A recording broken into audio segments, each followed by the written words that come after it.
Hey babe, I'm back with another riff. And this one is something I was struggling with. It's Monday, and I'm like, why am I not being productive today? I just don't feel like being productive in this moment. And I had to process that because when I stepped back from that feeling, I remembered that Saturday morning I woke up at 6 a.m. and I worked straight through till 9:30 when Jerry and Charlie woke up. And I worked on a referral program for people within my industry. I also was working on invisible architecture and drafted two podcasts for that other podcast that I have. I also started rethinking my YouTube channel and shifting gears with that because I wanted my YouTube channel to be more about this founder's journey and what I'm experiencing as a woman who left her corporate job, very good corporate job, very good position. I worked my butt off for almost 15 years to get, and after getting it, well, it took me 3 years to get it, like working really hard to get it. And then when I got it, it was like I continued to stay in that role and learned a ton. But also at the same time, within the last couple years, I just felt like I'm inside someone else's container. And that's been a consistent theme that I've noticed throughout my life. And that's actually similar, or it's actually related to the riff that I want to get into today, because I've been thinking a lot about work lately, and it doesn't look like it used to. Not the work itself that I'm doing, but what I think work is supposed to look like. I realized this week that I still carry around this belief that I'm not sitting at a desk on Monday, that like if I'm not sitting at a desk on Monday through Friday, if I'm not doing visible tasks, somehow I'm not working hard enough. And what I find interesting about that is because I've been working since I was 11 years old. I've worked full time since I was 19, and I'm almost 53. Oh my God, I'm revealing my age here. So that's over 3 decades of conditioning around what work is supposed to look like. So this is a founder identity shift that I'm going through right now because, well, there's a lot of identity shifts. That identity shift that, well, I'm a woman, I'm in the middle of my life, and women at my age don't change their lives. Women at my age are already starting to think, they'll retire in 15 years. Women at my age don't make bold strokes in life or whatever the stereotype is around women my age. I'm breaking through that. Obviously, I don't believe in those stereotypes because, well, I wouldn't have made this decision to leave a perfectly comfortable, well-paying job that I worked for over a decade and a half to actually rise to at the top of my game if I wasn't the kind of woman that broke through stereotypes. But now what I'm working through is this concept of what work looks like now. So it's becoming clear to me, what is becoming clear to me is that I'm not struggling with discipline. I'm struggling with permission. Permission to work differently, permission to think, permission to trust that not all valuable work looks productive from the outside.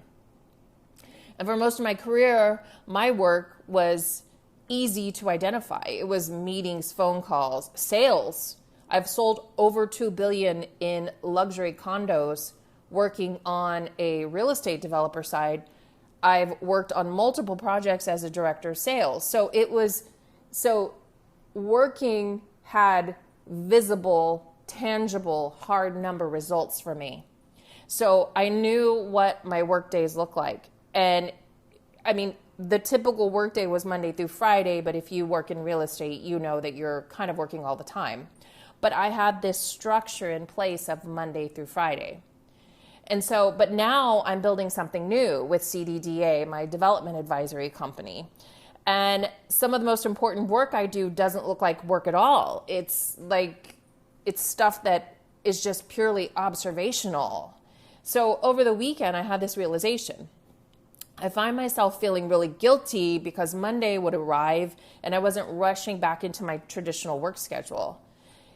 And so just now I stopped and looked at what was actually happening over the weekend. And that's when I got to this place, like, I have to share this with you, because I remembered, hey, I developed ideas for my business. I refined concepts. I clarified positioning. I thought about opportunities. I connected dots, which is really important.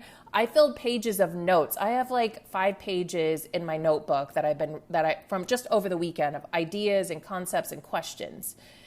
So that is huge progress. And that was all super early in the morning before everybody else woke up.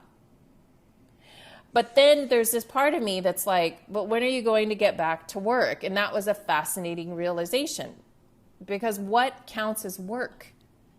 Maybe founders have a different relationship to work. Maybe, and this is what I'm realizing, like maybe observation is work. Maybe pattern recognition is work.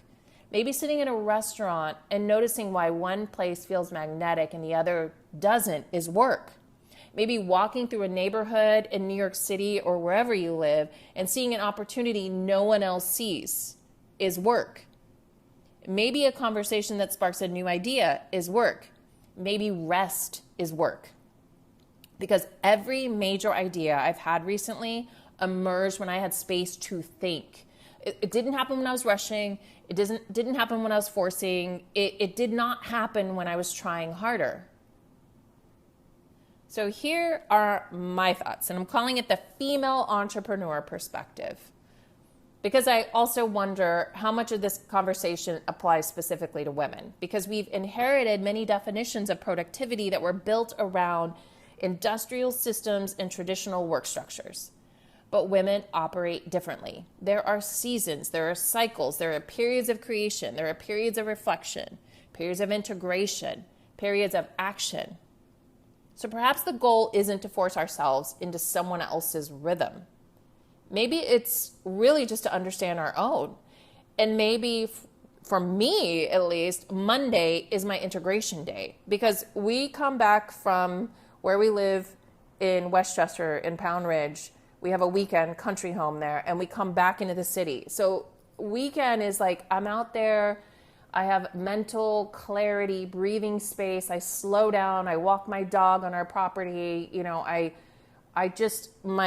my mood, the energy around me just shifts, it just changes. So then Monday, boom, we're right on the Metro North coming back into Grand Central, and I'm with Charlie and Jerry. Jerry's jumping into work on Monday morning. I'm coming back to the apartment with Charlie, and I'm like, okay, I need to unload.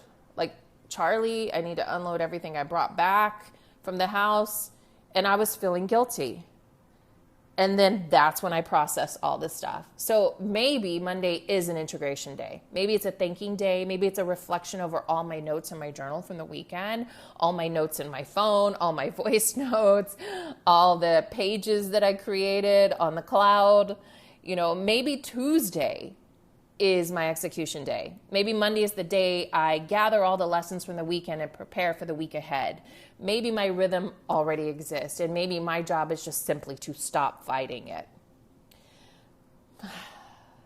Big sigh.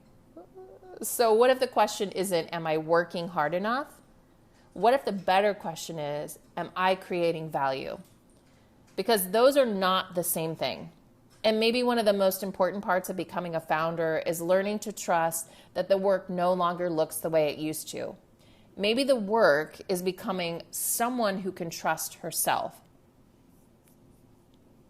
And honestly, I think that's the work I'm doing right now. All right, babe, sending you so much love from New York. Mwah.